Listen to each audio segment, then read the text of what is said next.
دن کے 11 بجے ہیں۔ السلام علیکم، یہ ریڈیو پاکستان ہے۔ رئیس قاسمی سے خبریں سنیے۔ اہم خبروں کا خلاصہ۔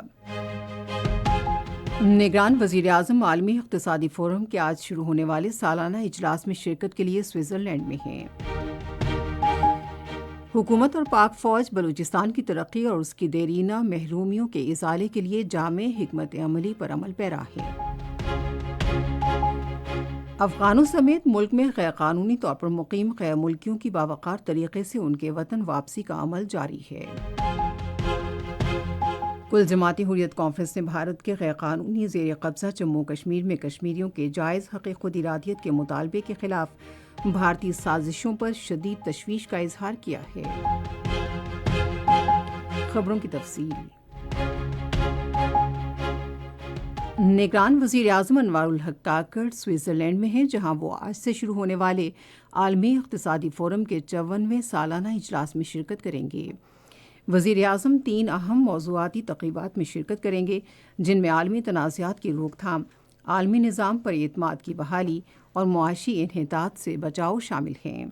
وہ تجارت ٹیکس کے $1000 ارب کے وعدے کے موضوع پر کلیدی خطاب کریں گے۔ انوار الحق کاکڑ عالمی اقتصادی فورم کے اجلاس کے موقع پر حکومتی اور کاروباری رہنماؤں سے ملاقاتیں بھی کریں گے۔ حکومت اور پاک فوج صوبہ بلوچستان کی ترقی اور علاقے کی دیرینہ محرومیوں کے ازالے کے لیے جامع حکمت عملی پر عمل پیرا ہے۔ ویژن 2030 بلوچستان کے تحت ترقی کا عمل یقینی بنانے کی غرض سے کوششیں تیز کر دی گئی ہیں۔ اس پروگرام کے تحت کئی ترقیاتی منصوبوں پر عمل جاری ہے، جس کا مقصد صوبے میں استحکام لانا ہے۔ صوبے میں مواصلات کے بنیادی ڈھانچے، ڈیموں کی تعمیر، پانی کی کمی پر قابو پانے اور کئی منصوبوں پر کام جاری ہے۔ کوئٹہ میں امراض قلب کے جدید ترین سینٹر، گوادر ہسپتال، آواران، ژوب، قستار اور پنجگور میں عوامی صحت کی جدید سہولتوں کی فراہمی ان منصوبوں میں سر فہرست ہیں۔ بلوچ نوجوانوں کو سیکیورٹی فورسز میں ترجیحی بنیادوں پر بھرتی کیا جا رہا ہے۔ پاک فوج اور فرنٹیئر کور نارتھ نے موسم سرما کے موقع پر باجوڑ، محمد، خیبر، سوات، دیر، بونیر اور چترال کے مختلف علاقوں میں میڈیکل کیمپوں کا اہتمام کیا ہے۔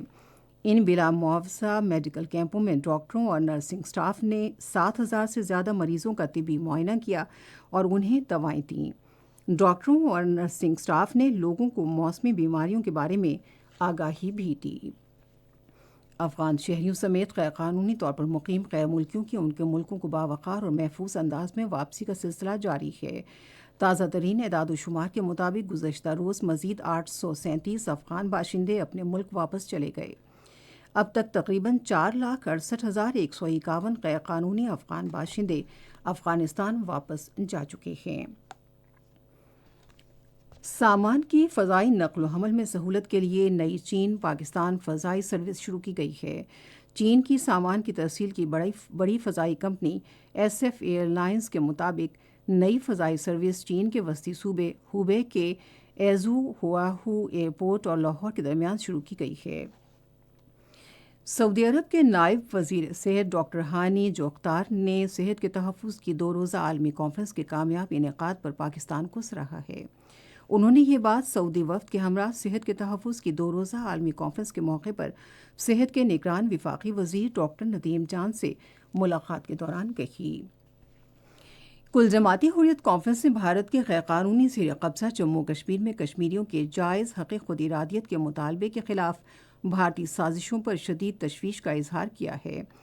کل جماعتی حریت کانفرنس کے ترجمان نے سری نگر میں ایک بیان میں کہا ہے کہ بھارت عسکری مقاصد کے لیے زمینیں چھیننے اور املاک ضبط کرنے کے ذریعے مقبوضہ وادی کی آبادی کا تناسب تبدیل کرنے کے لیے ریاستی دہشت گردی کے اسرائیلی ماڈل کو متعارف کروا رہا ہے۔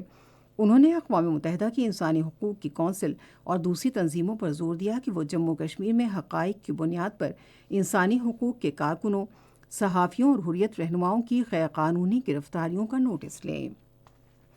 چین نے غزہ میں فوری جنگ بندی اور مسئلہ فلسطین کے 2 ریاستی حل کے نفاذ کے ٹھوس نظام الاوقات کے لیے جامع عالمی امن کانفرنس بلانے پر زور دیا ہے۔ چین کے وزیر خارجہ وانگ یی نے قاہرہ میں مصر کے وزیر خارجہ سامح شکری سے ملاقات کے بعد کہا کہ غزہ کے تنازع میں بڑے پیمانے پر معصوم شہریوں کی ہلاکت سے انسانی بحران پیدا ہو رہا ہے۔ ممتاز اردو شاعر محسن نقوی کی 28ویں برسی آج منائی جا رہی ہے۔ وہ 5 مئی 1947 کو ڈیرہ غازی خان میں پیدا ہوئے۔ انہوں نے اردو شاعری خصوصاً غزل میں بلند مقام حاصل کیا۔ 1996 میں آج کے روز لاہور میں انہیں گولی مار دی گئی۔ اس کے ساتھ ہی خبریں ختم ہوئیں۔ مزید خبروں اور تجزیوں کے لیے آئیے ہماری ویب سائٹ پر radio.gov.pk اور فیس بک کے link radio Pakistan news official پر براہ راست ویڈیو سٹریمنگ بھی ملاحظہ کیجیے۔